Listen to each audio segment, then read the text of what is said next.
اللہم نور قلوبنا بالقرآن وزین اخلاقنا بالقرآن ونجنا من النار بالقرآن وادخلنا فی الجنت بالقرآن۔ قال اللہ تبارک و تعالی فی شان حبیبہ ان اللہ و ملائکتہ یصلون علی النبی یا ایہا الذین آمنوا صلو علیہ وسلموا تسلیما۔ الصلاۃ والسلام علیک یا سیدی یا رسول اللہ وعلی آلک وصحابک وسلم علیک یا حبیب اللہ۔ حمد و ثنا اور درود و سلام کے بعد معزز سامعین کرام، برادران اسلام، نہایت ہی واجب الاحترام ذی وقار علماء کرام، السلام علیکم ورحمۃ اللہ وبرکاتہ۔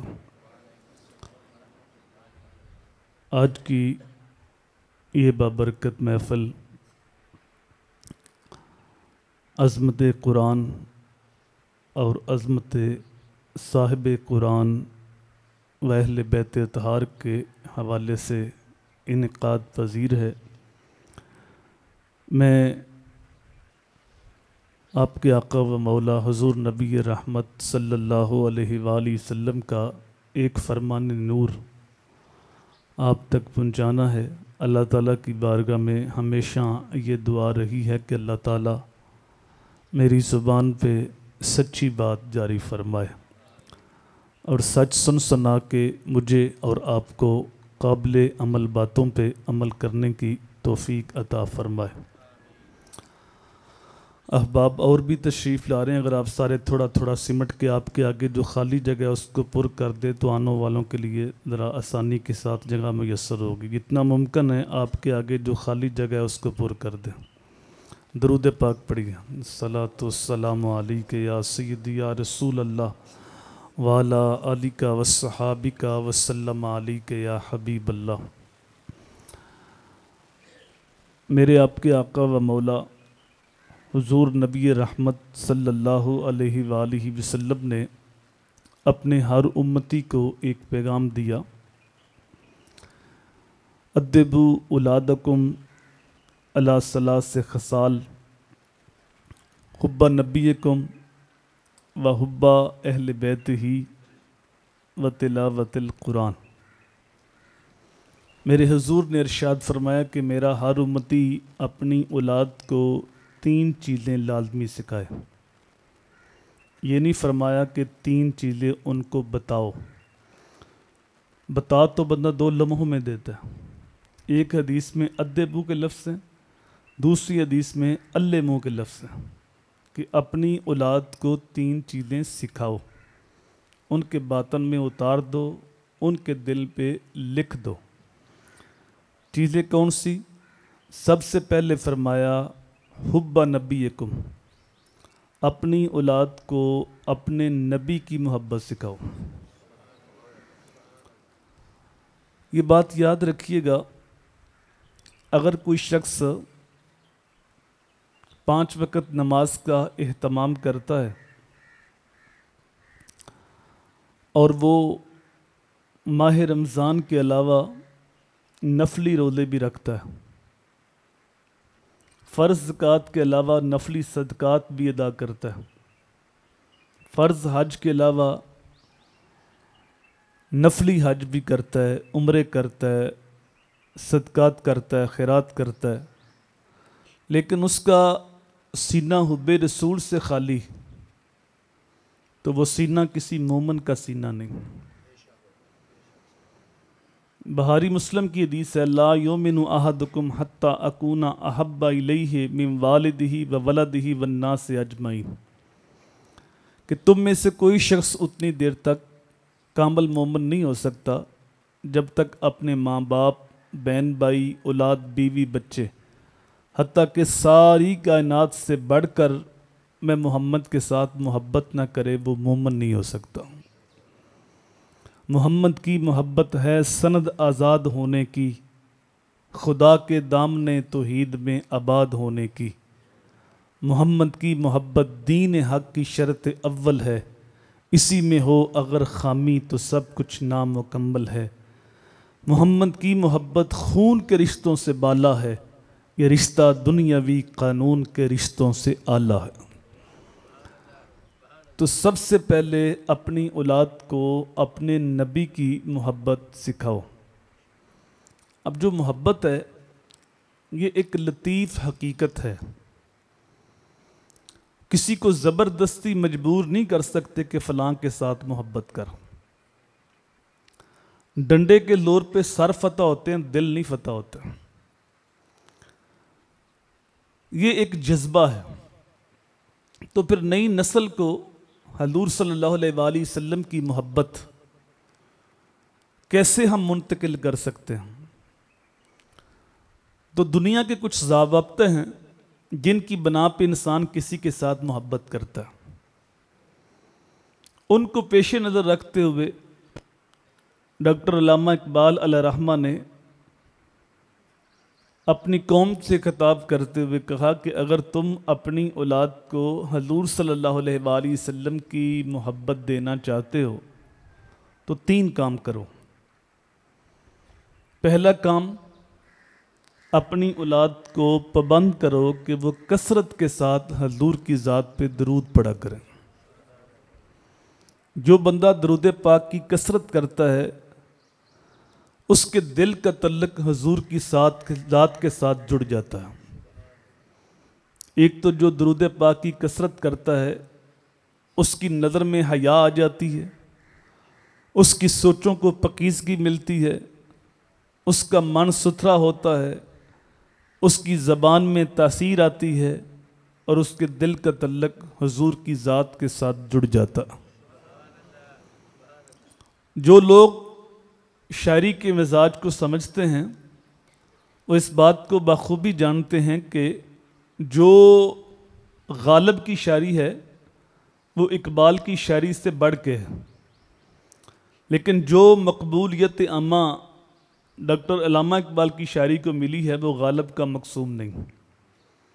تو اس کی کیا وجہ ہے؟ یہ بات کسی نے علامہ اقبال سے پوچھ لی تو علامہ کہتے ہیں کہ میں نے 1.25 کروڑ مرتبہ حضور کی ذات پہ درود پڑھا ہے، میں تنہا کمال سخن کو نہ پہنچا، شعر میرے ہیں تاثیر ان کی۔ اقبال کہتے ہیں یہ سارا شہد جو ہے مدینے سے آتا ہے، میرے شعروں کے اندر جو وزن ہے، جو حسن ہے، جو مٹھاس ہے، یہ حضور کی عطا کرتا ہے۔ اللہ اکبر۔ تو اپنی اولاد کو پابند کرو کہ وہ کثرت کے ساتھ حضور کی ذات پہ درود پڑھیں۔ بہت سارے ماں باپ کو شکایت ہوتی ہے کہ اولاد ہماری بات نہیں مانتی، اولاد اکھڑ مزاج ہے، ضدی ہیں، تو کوئی تعویذ کر دو، کوئی وظیفہ بتا دو۔ تو یہ بالکل آسان وظیفہ ہے، اپنی اولاد کو درود کی تسبیح دو، پابند کرو کہ وہ کثرت کے ساتھ حضور کی ذات پہ درود پڑھے۔ پھر دیکھنا کہ درود پاک کیسے روحوں کو اندر تقدس پیدا کرتا ہے اور بچے کی چند ہفتوں کے اندر ہی عادتیں سنورنا شروع ہو جائیں گی۔ تو پہلا کام تو یہ کرنا ہے کہ اپنی اولاد کو پابند کریں، اور بالخصوص یہ جو موسم ہے محرم شریف کا، تو میں نہیں کہتا کہ آپ بہت زیادہ اہتمام کریں، آپ کوئی دیگیں پکائیں، کسی کو بلا کے پھر محفل کریں، گھر والے افراد ہی بیٹھ جائیں، لیکن ذرا اہتمام کر لیں، چادر بچھا لیں اور اپنے بچوں کو بٹھا کے کربلا والوں کی داستان سنا دیں، اور جب ان کو کربلا والوں کا تذکرہ، اہل بیت کی محبت سنا لو تو پھر کہو کہ ہم اور تو کچھ نہیں کر سکتے، آؤ بیٹھ کے محمد اور آل محمد پہ درود پڑھیں۔ تو گھر کے افراد بیٹھ جائیں، اور والدہ ہے، والد ہے، بچے ہیں، بچیاں ہیں، وہی بیٹھ جائیں۔ باپ کو جتنا آتا ہے، ماں کو جتنا آتا ہے، اپنے ٹوٹے پھوٹے الفاظ کے اندر ہی آپ سنا سکتے ہیں، سناتے ہیں۔ پھر سارے مل کے حضور اور حضور کی آل پہ درود پڑھیں، تو گھر کے اندر برکت ہوگی اور بچوں کے دل میں حضور صلی اللہ علیہ وآلہ وسلم کی محبت پیدا ہوگی۔ دوسری بات علامہ کہتے ہیں کہ اپنی اولاد کے سامنے حضور صلی اللہ علیہ وآلہ وسلم کے فضائل و مناقب اور حضور کا حسن و جمال بیان کرو۔ یہ لازمی امر ہے کہ جب انسان کسی کا تذکرہ خیر سنتا ہے، اس کے فضائل و کمالات سنتا ہے، اس کا حسن و جمال سنتا ہے، تو اس کے دل میں اس کے بارے محبت پیدا ہوتی ہے۔ اور حسن کے ساتھ تو ہر بندہ پیار کرتا ہے۔ حسن بلبل کی آواز میں ہو، کوئل کے لہجے میں ہو، حسن پھوٹتے جھرنوں میں ہو، حسن پربتوں کی قطاروں میں ہو، حسن کوس و قزا کی رنگینی میں ہو، حسن بہتی ندیوں میں ہو۔ لوگ آج کل شمالی علاقہ جات میں جاتے ہیں، وہاں قدرت کا حسن دیکھنے کے لیے جاتے ہیں۔ تو انسان کی فطرت ہے کہ حسن کہیں بھی بکھرا ہو، حسن چاہے بلبل کی آواز میں ہے، یا تتلی کے پروں میں قدرت کی میناکاری ہے، یا مور کے پروں میں قدرت کی سنائی ہے۔ حسن بچپنے کی معصومیت میں ہو، نقوش کی شوخی میں ہو، رنگت کی سفیدی میں ہو، حسن سیرت ہو، حسن صورت ہو، حسن صوت ہو۔ انسان کی فطرت ہے کہ انسان حسن سے محبت کرتا ہے۔ تو اپنی اولاد کو بٹھا کے انہیں بتاؤ کہ بیٹا اگر تم حسن سے محبت کرتے ہو تو پھر آؤ میرے نبی سے محبت کرو۔ ساری کائنات کا حسن ایک طرف اور میرے حضور کی خاک کے ذرے کا حسن ایک طرف۔ لکھاں آئے لوگ زمانے تے محبوب خدا جیا کوئی نہیں۔ لکھاں آئے لوگ زمانے تے محبوب خدا جیا کوئی نہیں۔ لکھاں سونے بن بن بیندے نے او دی خاکے پا جیا کوئی نہیں۔ کل قمر لیلۃ البدر لم ارا قبلہ ولا بعدہ مثلہ۔ مولا علی کہتے ہیں کیا پوچھتے ہو، وہ تو 14ویں رات کا چمکتا ہوا چاند تھے۔ پھر کہتا ہے یہ تو ایک مثال دی ہے، 14ویں کا چاند تو ہر مہینے دیکھتے ہیں، سچی بات یہ ہے حضور کی مثل نہ کبھی پہلے دیکھا نہ کبھی بعد میں دیکھا۔ حسان بن ثابت بولے دیکھتے کس طرح کسی ماں نے ایسا جنم ہی نہیں دیا۔ حسینہ جمیلاں دا منہ موڑ دیتا، محمد بنا کر قلم توڑ دیتا۔ رخ کے آئینے میں مصور جڑا ہوا، چہرے کی ہر لکیر پہ قرآن لکھا ہو۔ وَأَحْسَنُ مِنْكَ لَمْ تَرَ قَطُّ عَيْنِي وَأَجْمَلُ مِنْكَ لَمْ تَلِدِ النِّسَاءُ خُلِقْتَ مُبَرَّأً مِنْ كُلِّ عَيْبٍ كَأَنَّكَ قَدْ خُلِقْتَ كَمَا تَشَاءُ۔ آقا آپ جیسا حسین میری آنکھ نے آج تک نہیں دیکھا۔ اور خود کہتے ہیں آنکھ کس طرح دیکھتی، کسی ماں نے ایسا جنم ہی نہیں دیا۔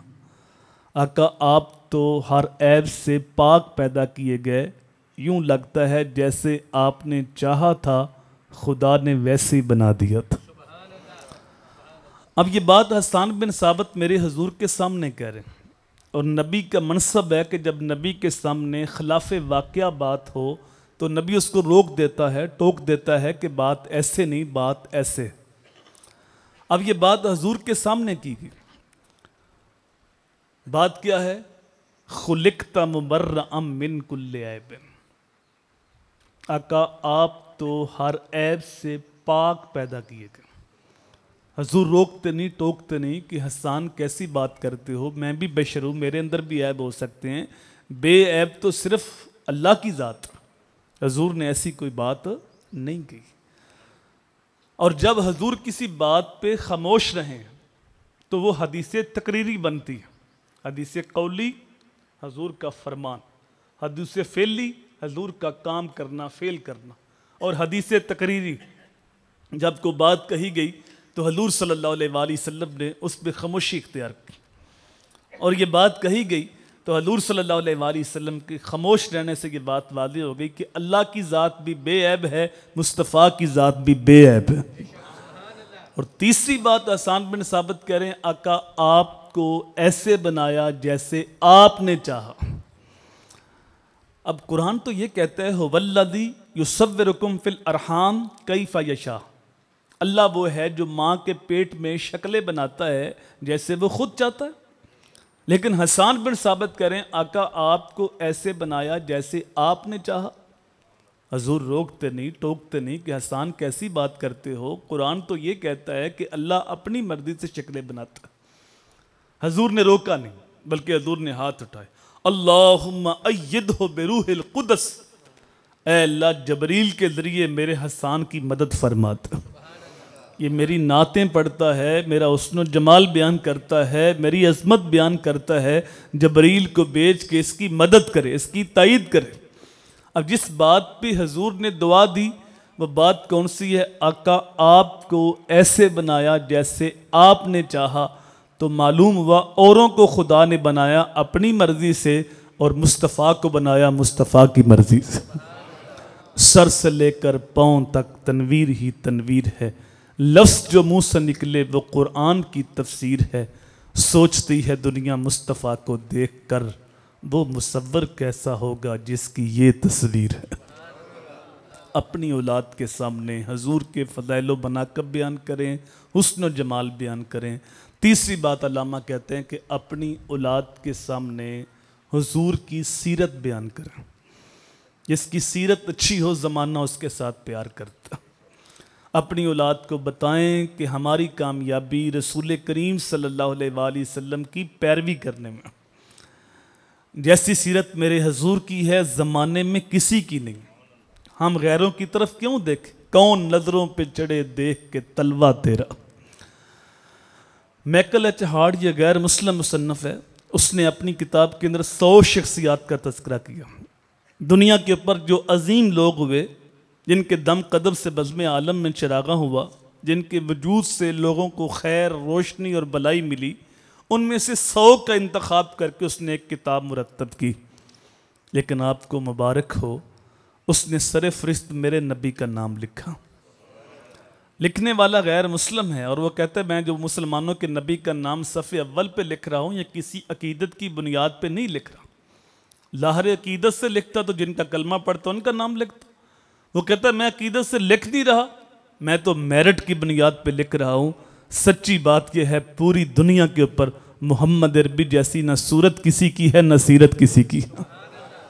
تو اپنی اولاد کے سامنے حضور کی سیرت کے واقعات بیان کریں تو اولاد کے دل میں حضور صلی اللہ علیہ وآلہ وسلم کی محبت پیدا ہوگی۔ دوسرا میرے حضور نے فرمایا کہ اپنی اولاد کو حبا اہل بیت ہی، نبی کے گھر والوں کی محبت سکھاؤ۔ یہ جو اہل بیت کا تذکرہ ہم محرم کے مہینے میں کرتے ہیں تو محرم کا مہینہ اہل بیت کے تذکرے کا محتاج نہیں ہے، وہ صرف امام حسین کی جو داستان ہے وہ 10 محرم کو وقوع پذیر ہوا واقعہ، تو اس نسبت سے محرم کے مہینے میں ذکر حسین زیادہ ہوتا ہے، ورنہ پورا سال ہی اہل بیت کا تذکرہ ہوتا رہتا ہے۔ بلکہ امام شافعی نے تو قلم توڑ دیے، کہا نبی کے گھر والوں تمہاری شان ورال ورا ہے، ہماری تو اتنی دیر تک نماز ہی نہیں ہوتی جب تک آپ پہ درود نہیں پڑھ لیتے، اللہم صلی علی محمد والا آل محمد جب تک نہ کہیں نماز مکمل نہیں ہوتی۔ دوسرے مقام پہ میرے حضور نے ارشاد فرمایا اللہ سے محبت کرو، وہ تمہیں رزق دیتا، تمہیں نعمتیں عطا کرتا ہے، وہ تمہارا خالق و مالک ہے۔ اور فرمایا مجھ سے محبت کرو چونکہ میں تمہارے رب کا بھی محبوب ہوں۔ تو یار یہ ہماری فروز بختی نہیں کہ ہم اس کو محبوب رکھیں جو اللہ کا بھی محبوب ہے۔ اپنا معیار زمانے سے جدا رکھتے ہیں ہم، تو محبوب بھی محبوب خدا رکھتے ہیں۔ گلیوں میں آوارہ پھرنے والا شخص ہمارا محبوب نہیں ہو سکتا، کسی کی عزت کو آنکھیں پھاڑ پھاڑ کے دیکھنے والا ہمارا محبوب نہیں ہو سکتا۔ اپنا معیار زمانے سے جدا رکھتے ہیں ہم، تو محبوب بھی محبوب خدا رکھتے ہیں۔ اللہ سے محبت کرو، وہ تمہیں نعمتیں عطا کرتا ہے، تمہیں رزق دیتا ہے۔ مجھ سے محبت کرو کہ میں تمہارے رب کا بھی محبوب ہوں۔ اور تیسرا فرمایا میری آل سے محبت کرو کہ وہ میرا خون ہے اور میرا نسب ہے، میری وجہ سے میری آل سے پیار کرو۔ اللہ اکبر، جو بھی حضور صلی اللہ علیہ وآلہ وسلم کی آل ہے اس کے ساتھ پیار کرنا ہمارے اوپر لازم ہے۔ یہ صرف ایمان کا حصہ نہیں بلکہ عین ایمان ہے۔ جس طرح نبی پاک کی محبت ایمان کی جان ہے، اس طرح آل و اصحاب کی محبت بھی ایمان کی جان ہے۔ اگر آل رسول کی محبت نہیں ہے تو سمجھو کہ سینہ ایمان سے خالی ہے، اور جتنے بھی نیک اعمال ہیں وہ منہ پہ مار دیے جائیں گے اگر اہل بیت کا بغض سینے کے اندر پلتا رہا۔ مولا علی سے حضور صلی اللہ علیہ وآلہ وسلم نے فرمایا تھا کہ علی تیری وجہ سے دو گروہ برباد ہو جائیں گے، ایک محبت کر کے اور ایک بغض رکھ کے۔ فرمایا تیری مثال عیسیٰ علیہ السلام کی طرح، ان کی وجہ سے دو گروہ برباد ہو گئے، ایک محبت کر کے اور ایک بغض رکھ کے۔ جنہوں نے بغض رکھا وہ یہودی تھے، آپ کی والدہ پر برائی کی تہمت لگائی، پر عیسیٰ علیہ السلام کے قتل کے منصوبے بنائے، اور جنہوں نے حد سے بڑھ کے محبت دی وہ عیسائی تھے کہ عیسیٰ علیہ السلام کو اللہ کا بیٹا کہہ دیا، محبت میں کہا لیکن جو وہ تھے ہی نہیں وہ کہہ دیا، اللہ کے ساتھ شریک ٹھہرا دیا، تو وہ حد کراس کر گئے محبت کے اندر، وہ بھی برباد ہو گئے، اور جنہوں نے بغض رکھا وہ بھی برباد ہو گئے۔ فرمایا تیری مثال بھی ایسی ہے، کچھ محبت کر کے برباد ہوں گے، کچھ بغض رکھ کے برباد ہوں گے۔ اب دیکھیے دل کے اندر علی کا بغض تو نہیں ہے، اگر بغض ہے اہل بیت کا، آل رسول کا، تو پھر توبہ کرتے ہوئے دیر نہ کریں۔ میرے حضور نے فرمایا یا علی حبو کا ایمانن و بغضو کا نفاق، علی تیری محبت کا نام ایمان ہے اور تیرے بغض کا نام نفاق ہے۔ اگر آل رسول کا بغض ہے تو پھر سمجھو اندر نفاق آ گیا ہے، اور اگر آل رسول کی محبت ہے تو ایک بار پھر دیکھنا ہے کہیں آل رسول کی یا حضرت علی کی محبت اس حد تک تو نہیں بڑھ گئی کہ جو باقی صحابہ ہیں ان کی عظمت کا انکار کر دو، علی کی محبت میں آ کے ابو بکر کی محبت کا انکار کر دو۔ وہ ابو بکر جس کے بارے میرے حضور نے فرمایا کہ میرے اوپر جس نے بھی احسان کیا ہے میں نے اس کے احسان کا بدلہ دے دیا ہے، لیکن ابو بکر ایک ایسا شخص ہے جس کے احسان کا بدلہ قیامت کو اللہ ہی پورا فرمائے گا۔ حضور فرماتے ہیں میں نے جس کے اوپر بھی اسلام پیش کیا اس نے سوچنے کے لیے کوئی مہلت مانگی، کوئی وقت مانگا، کوئی دلیل مانگی، لیکن جس نے بغیر دلیل کے بلا تعمل بلا تردد فوراً ایمان قبول کیا اس پاکیزہ وجود کا نام ابو بکر صدیق ہے۔ کہیں علی کی محبت میں آ کر حضرت عمر کی محبت کا انکار تو نہیں کرتے، جس کو حضور صلی اللہ علیہ وآلہ وسلم نے اللہ سے مانگ کر لیا، جن کے لیے دعائیں مانگی۔ علماء فرماتے ہیں ہر صحابی حضور کا مرید ہے اور عمر بن خطاب حضور کی مراد ہیں۔ یکم محرم کو آپ کی بھی شہادت ہے، کہیں ان کی عظمت کا انکار تو نہیں کرتے جس کے بارے میں فرمایا لو کانا بادی نبی لکانا عمر، میرے بعد نبوت کا دروازہ بند ہے، اگر میرے بعد کوئی نبی ہوتا تو عمر فاروق ہوتا۔ الشیطان یفر من ظل عمر، میرا عمر اتنا پاک ہے شیطان بھی ڈر کے بھاگ جاتا۔ جس نے جنتی دیکھنا ہو میرے عمر کو دیکھو۔ کہیں علی کی محبت میں آ کر حضرت عثمان غنی کی محبت کا انکار تو نہیں کرتے۔ وہ عثمان غنی جس کے بارے میرے حضور نے فرمایا جنت کے اندر ہر نبی کا ایک ساتھی ہوتا ہے، وَرَفِيقِي فِي الْجَنَّةِ عثمان، سن لو جنت کا جو میرا ساتھی ہے وہ عثمان غنی۔ مولا علی کی بڑی عظمت ہے، بڑی شان ہے، ان کے عقد زوجیت میں حضور کی لاڈلی صاحبزادی سیدہ طیبہ طاہرہ حضرت فاطمہ سلام اللہ علیہ، لیکن یاد رکھیے مولا علی کے نکاح میں حضور کی ایک صاحبزادی ہے اور عثمان غنی کے نکاح میں حضور کی دو صاحبزادیاں۔ جب پہلی صاحبزادی انتقال کر گئی تو حضور صلی اللہ علیہ وآلہ وسلم نے ام کلثوم کا نکاح پڑھا، اور کسی کے منہ سے یہ بات نکلی کہ دیکھو دوسری بیٹی بھی عثمان کو دے دی، تو میرے حضور نے فرمایا زبانیں بند کرو، اگر میرے پاس 40 بھی ہوتی تو میں عثمان کو دیتا۔ اور اتفاق ایسا تھا کہ دوسری صاحبزادی بھی حضور کی حیات طیبہ میں انتقال کر گئی۔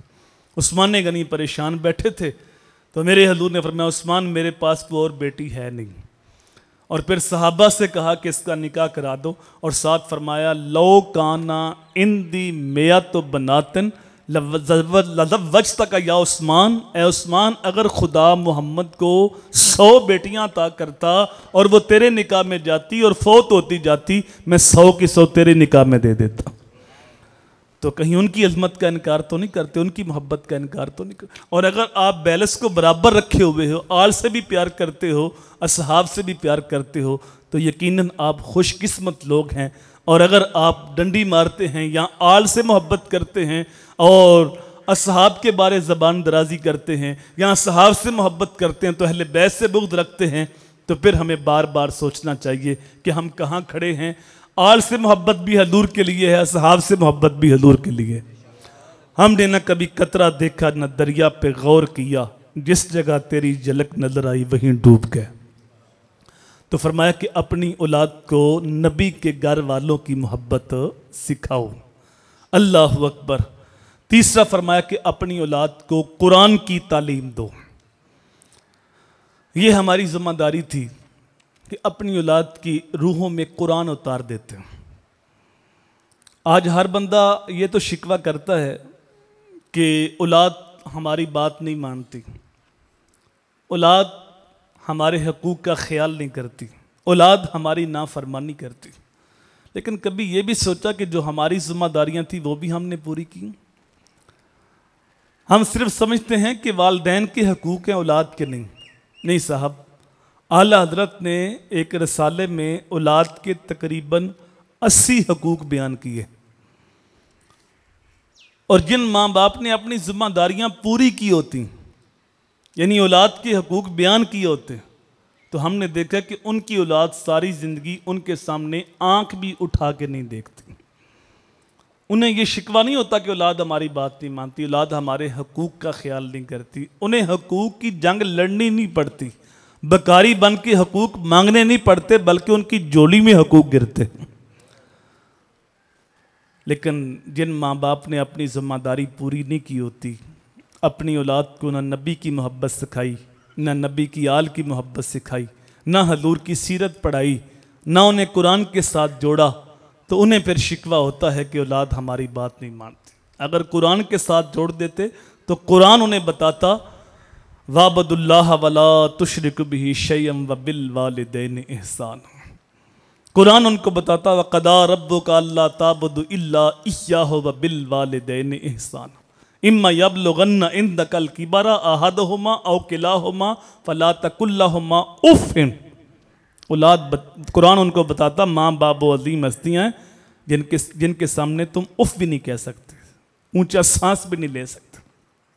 حضرت امام حسن سیدہ فاطمہ کے ساتھ بیٹھ کے کھانا نہیں کھاتے، تو ایک دن آپ نے پوچھا بیٹا میرے ساتھ کھانا کیوں نہیں کھاتے؟ عرض کی امی جان اس ڈر سے نہیں کھاتا کسی لقمے کی طرف، کسی بوٹی کی طرف آپ کی نظر بڑھ چکی ہو اور آپ نے دل میں ارادہ کر لیا ہو کہ وہ لقمہ وہ بوٹی میں نے ٹھانی، اور مجھے آپ کے ارادے کا علم نہ ہو تو کہیں لا علمی میں وہ لقمہ میں نہ ٹھا لوں، کہیں بے ادب نہ بن جاؤں، اس ڈر سے ماں کے ساتھ کھانا نہیں کھاتے۔ تو یہ قرآن نے ان کو بتایا تھا، یہ میرے نبی کے فرمان نے ان کو بتایا تھا۔ لیکن ہم دنیاوی تعلیم کے لیے تو اتنے حریص ہیں، لاکھوں روپے بھی خرچ کرتے ہیں، بیرون ملک سے بھی تعلیم دلواتے ہیں، لیکن دین کی تعلیم مفت ملے، ہمارے گھر میں ملے، محلے میں ملے، ہم لینے کے لیے تیار نہیں ہوتے۔ نتیجہ کیا نکلا؟ بیٹا ڈگری ہولڈر بن گیا، پی ایچ ڈی کر لی، ایم فل کر لیا، لیکن بد نصیبی بات کی کہ اپنی اولاد کو دین نہیں دیا، اپنی اولاد کو قرآن کے ساتھ نہیں جوڑا، اپنی اولاد کو آل و اصحاب کے ساتھ نہیں جوڑا، تو باپ فوت ہو گیا۔ اب وہ بچہ ڈگری ہولڈر منہ لٹکائے کھڑا ہے، اسے غسل دینے کا طریقہ بھی نہیں آتا، وہ غسال ڈھونڈتا پھرتا ہے، کوئی آئے میرے باپ کو غسل دے جائے، اس کو 2-4 ہزار روپیہ دے دے گا۔ عارف کھڑی روبیں کشمیر میاں محمد بخش بولے اور جاندی واری ڈرونا بنے ہوتے ہاتھ نہیں لاندے ڈر دے، اور جنہ لئی تو پاپ کمائے سن 10 کتھے نے ہو تیرے کر دے۔ وہ غسل دینے کے لیے بھی تیار تھے۔ صاحبوں میں یہ نہیں کہتا کہ اپنے بچوں کو دنیاوی تعلیم سے آراستہ نہ کرو، علم مومن کا گمشدہ خزانہ ہے، جہاں سے ملے حاصل کرو۔ اپنے بچوں کو ڈاکٹر بناؤ، انجینئر بناؤ، پروفیسر بناؤ، سائنسدان بناؤ، لیکن پیغام یہ ہے کہ اپنی اولاد کو سب سے پہلے حضور کا غلام بناؤ، سب سے پہلے اچھا انسان بناؤ، اچھا مسلمان بناؤ۔ جتنا علم حاصل کرنا فرض ہے وہ اپنی اولاد کو لازمی سکھاؤ، ورنہ پھر ڈاڈا پچھتاوا ہوگا، پھر رونا پڑے گا کہ اولاد ہماری بات نہیں مانتی۔ اور بھائی وہ اس رنگ میں رنگے گئے ہیں جہاں سال کے بعد ایک دن مدر ڈے، ایک دن فادر ڈے، ایک دن ٹیچر ڈے، ایک دن ویلنٹائن ڈے، ان کے اوپر وہ رنگ چڑھ گیا۔ اور اگر تم نے اپنی ذمہ داری پوری کر دی، بالغ ہونے سے پہلے پہلے ان کو فرض علوم سکھا دیے، عقائد کے، اعمال کے، اخلاقیات کے، معاملات کے، ان کی انگلی تھام کے ان کو حضور کی چوکھٹ پہ لے آئے، حضور کے ساتھ وفا کرنا سکھا دیا، حضور کی آل کے ساتھ وفا کرنا سکھا دیا، اللہ اکبر، تو پھر جب ان کے اوپر محمدی رنگ چڑھ جائے گا تو پھر جس محفل میں بھی جائیں گے وہ رنگ قبول نہیں کریں گے، بلکہ اپنا رنگ وہاں چھوڑ کے آئیں گے، چونکہ کچا رنگ للاری والا چڑھدا لیندا رہندا تے پکا رنگ میرے آقا والا چڑھ جائے پھر نہیں لیندا۔ تو اپنی اولاد کو حضور کا وفادار بناؤ، حضور کی آل کا وفادار بناؤ، قرآن کا وفادار بناؤ۔ آج ہمارا قرآن کے ساتھ رشتہ کمزور ہو گیا۔ اقبال نے کہا تھا گر تمی خاکی مسلمان زیستن نیست ممکن جز بقرآن زیستن، اگر تو مسلمان جینا ہے نا تو پھر قرآن کے بغیر تو ایک قدم بھی نہیں اٹھا سکتا۔ اقبال نے جب شکوہ کیا تو لہجہ بڑا تلخ ہو گیا۔ تیرے کعبے کو جبینوں سے بسایا ہم نے، تیرے قرآن کو سینوں سے لگایا ہم نے، صفحہ دہر سے باطل کو مٹایا ہم نے، پھر بھی ہم سے گلا کہ ہم وفادار نہیں، اگر ہم وفادار نہیں تم بھی تو دلدار نہیں۔ اللہ سے شکوہ کر دیا، بندے کا شکوہ بنتا نہیں، فتوے بھی لگے، لیکن جب جواب شکوہ لکھا ادھر سے جواب آیا تو سب کی آنکھیں کھل گئیں۔ لفظ وہی ہیں، صرف سیگا بدلا ہے۔ میرے کعبے کو جبینوں سے بسایا کس نے، میرے قرآن کو سینوں سے لگایا کس نے، صفحہ دہر سے باطل کو مٹایا کس نے، تھے تو آباد ہماری مگر تم کیا ہو، ہاتھوں پہ ہاتھ درے منتظر فردا ہو، جو تم نہیں وہ تمہارے بڑے تھے، تمہارے آباء و اجداد تھے جنہوں نے قرآن سے رشتہ مضبوط کیا تھا، تم نہیں تھے۔ تیرے صوفے ہیں فرنگی، تیرے قالی ہیں ایرانی، خوں کے آنسو رلاتی ہے جوانوں کی تن آسانی، ہر کوئی مست میں ذوق تن آسانی ہے، تو مسلمان ہو یہ انداز مسلمانی، وضع میں تم ہو نصارہ اور تمدن میں حنوت، یہ مسلمان ہیں جنہیں دیکھ کے شرمائیں یہود، سید بھی ہو مرزا بھی ہو افغان بھی ہو یوں تو سبھی کو چھو، یہ تو بتاؤ کہ تم صحیح مسلمان بھی ہو۔ تیرے صوفے ہیں فرنگی، تیرے قالی ہیں ایرانی، خوں کے آنسو رلاتی ہے جوانوں کی تن آسانی، ہر کوئی مست میں ذوق تن آسانی ہے، تو مسلمان ہو یہ انداز مسلمانی ہے، حیدری فقر ہے نہ دولت عثمانی ہے، تمہیں اسلاف سے کیا نسبت روحانی ہے، وہ معزز سے زمانے میں مسلمان ہو کر اور تم ذلیل ہوئے ہو تار کے قرآن ہو کر۔ تم نے قرآن کے پیغام کو بلایا تو ذلت تمہارا مقدر بڑھ گئی۔ 1.5 ارب تعداد ہے مسلمانوں کی پوری دنیا کے اوپر، لیکن جتنا آج پریشان ہے، جتنا آج بے بس ہے، جتنا آج ذلیل ہے، ماضی کے اندر کبھی نہیں ہوا۔ یہ دن ہم نے کیوں دیکھے؟